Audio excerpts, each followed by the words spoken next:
It has been almost a year since the last municipal election saw the size of city council shrink from 44 members to 25, plus the mayor. A special committee on governance was created after the election in order to check in with members of the public and residents associations to see how much is being accomplished with the smaller council. So is it more efficient? It depends on who you ask. Things are going well. Council's processing a lot of business. The meetings are happening.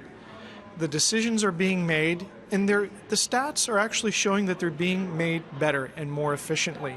I'm really excited about that.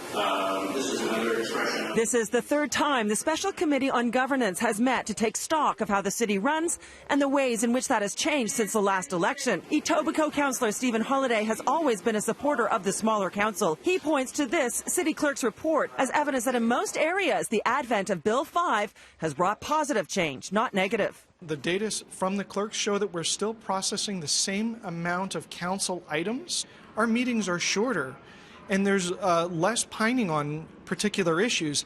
I would think that that makes a more welcoming environment for a member of the public to drop into the meeting and to say what they want to say in front of the group.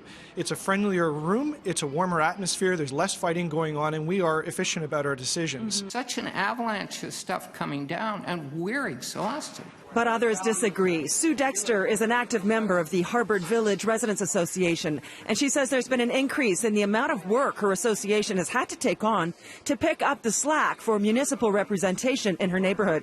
She feels the public is less engaged in the democratic process, and that's because with a smaller council, it's harder and harder for residents to get their voices heard. It's added to the burden of the councillor's office, managing the avalanche of material that's coming in there, his responsibilities now on multiple committees.